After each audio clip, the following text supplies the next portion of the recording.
Apart from this, we have subordinating clauses over here with us. Subordinating clauses are basically something जब हम अपने पास complex sentences को form कर रहे होते हैं, कैसे फॉर्म करते हैं, ज्वाइन करते हैं हम इंडिपेंडेंट और डिपेंडेंट क्लॉजेस को, किसको फॉर्म करते हैं, आई मीन कॉम्प्लेक्स सेंटेंसेस को कैसे फॉर्म करते हैं, जब हम अपने पास इंडिपेंडेंट और डिपेंडेंट क्लॉज को क्या करते हैं भाई, ज्वाइन करते हैं। अगर मैं टाइम से रिलेटेड बात कर रहा हूँ तो मैं अपने पास लिखूंगा अनटिल।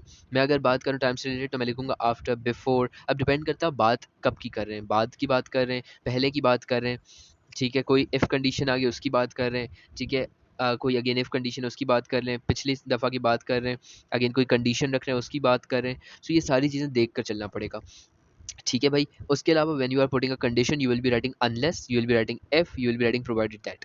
ये सारी चीज़ों को देख कर अपने पास यूज़ करेगा। They all are counted as subordinating clauses. When you are writing about causes or reasons तो कॉज देने के लिए आप लिखेंगे सिंस और एज, लेकिन जब आप रीजन देंगे तो आप अपने पास बिकॉज लिख रहे होंगे, ठीक है। इसी तरीके से जब आप बात करते हैं अपने पास कॉन्ट्रास्ट एंड कंसेशंस की, सो ओवर हियर आपके पास यहाँ पर ये वर्ड्स आ जाते हैं इवन दो, ऑल्दो, वेयरएज।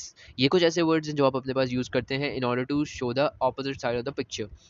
आप अपने पास कोई एक टॉपिक डिस्कस कर रहे हैं, करते करते एंड यू जस्ट रिमेंबर मुझे इसको कंपेयर भी करना है, तो जब आप किसी आइडिया को किसी और आइडिया के साथ कंपेयर करते हैं और you want to just switch the image, तो आप अपने पास क्या कर रहे होंगे, आप अपने पास यहाँ पर सिंपल ये वर्ड्स प्लेस करेंगे and you will just tell what ever want want to, tell है। Apart from this if you are writing about a purpose so you will be writing in order to that और so that, ताकि आप अपना purpose state कर सके। Purpose state करने के लिए ये दो सबऑर्डिनेटिंग क्लॉजेस बेस्ट है।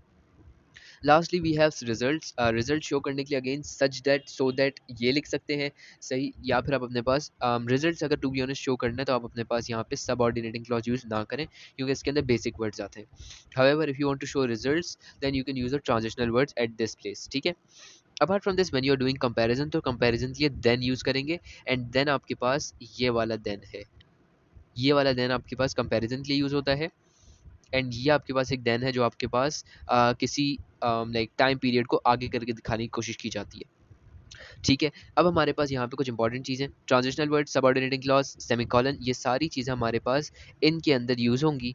अपार्ट फ्रॉम दिस हमारे पास ये समरी के अंदर भी, पेपर वन में समरी के अंदर भी यूज़ हो रही होगी।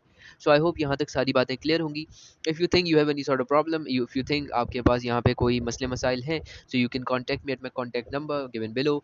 और अगर आपको यहाँ पे ऐसा लगता है कि there is something missing over here तो वो भी मुझसे पूछ सकते हैं। अगर कोई चीज़ मिसिंग हुई होगी तो मैं उसके ऊपर वीडियो बना के इंशाल्लाह बहुत जल्द डाल दूँगा। My plan is to complete the whole syllabus before the October November, but let's see ऐसा हो पाता है या नहीं. I will try my level best. However, this class is for here. Up till now, I hope सब चीज़ समझ आ गई होगी. Thank you very much. Allah Hafiz. Fi Aman Allah.